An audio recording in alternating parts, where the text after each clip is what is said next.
Tell me, where do you go from here? What are you working on currently? Right now we have this big Hollywood project going on. Basically what we're going to do is we're trying to bring a lot of production to Cleveland, like videos, music, everything we can think of entertainment business-wise. You know, back in the day you couldn't do it because you needed all this huge equipment that cost $1 million, and now you need a Mac and like a GoPro, and you can and creativity, and you can really make something awesome. And if you just have just a little bit of time to just learn, the more you learn, the better it comes out. So we're just looking forward to doing a lot of like videos and movies this year. We've already done a lot, doing a lot of TV shows, and just kind of creating our own. Everything needs to have an opposite. So like Hollywood, there's Hollywood, but it hasn't created its own opposite yet. So that's where we want to be. We want to be the polarity that balances it out. You know what I'm saying? So that's what we're hoping to get out of here. And I think with the low cost of employment and facilities, it makes sense for them to do it here. When you say we, who do you speak of? When I say we, it's more of like a general, like the whole city, but it's really just like we have like a whole vibe of people. I mean, you're included in that when I say we. I mean, it's people that are out here actually doing stuff every day. Like not everybody wakes up and goes to a 9 to 5, and not everybody goes and does exactly the same thing every day. There's people that are out here doing things that you thought you couldn't even do yet, And that's like, those are the people that we're talking about. People that are like out here paving their own way and just following their personal legend and just, in tune with everything around them just to make that happen.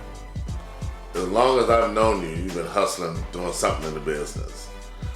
How did you get into entertainment, and what motivates you, other than money? Well, originally, my first underground show was at AUG, Always Underground Gang, got me into it. Yeah, and it was on 55th, what's that? Right down here. Yeah, it was a spot that was like a dance hall or something. It's gone now. It was the ballroom or something. It was like an amazing venue. It was the old Mason Hall. Yeah, it was just a beautiful venue. It had a stage in the middle. And, it was just a great show. And then I did that for a while with him. Me and AG had a ton of songs together, and there was a few other people with us. And at that time, it was like the real early scene. Like this was before the people that. This before. I mean, we had songs with like Quincy. I mean, it was, this is back then. And then what happened was we were doing so many shows, and we couldn't balance when we wanted to perform because we weren't throwing the shows versus how many people we brought. So we said, all right, let's start doing our own shows. So then that's how I got into promotion. I'm really proud. I was the first person to ever talk to Fantasy in Lakewood into throwing a hip hop show. And she was so weary about it. And I still remember it's called the Fresh Styles Tour 1. And we did that for 3 years. We did the Fresh Styles Tour. And what I was most proud about was so many people got their start on there. A lot of people's first shows were on there. Majestic's first show was on there. He throws the Ohio Hip Hop Awards now, Big shout out to Majestic. Very proud of them, man. Proud of Eavesdrop. King Dom's first show. A lot of these people's first shows were there, and they went and did more than I've ever done in the music and in the entertainment business. So it's it's cool because you get to see, you're blessed every day when they're out there doing that work.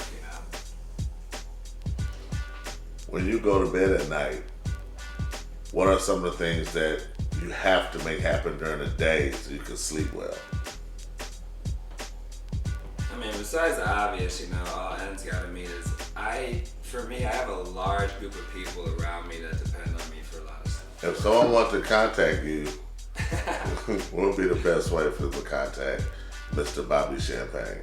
Best way to get a hold of me is probably Cali-Miles.com. Now, why is that? That is, I'm co-founder of Cali Miles and the Bomb Squad, and that is my lovely fiance. What's up, Cali? And, that's usually the best way to get a hold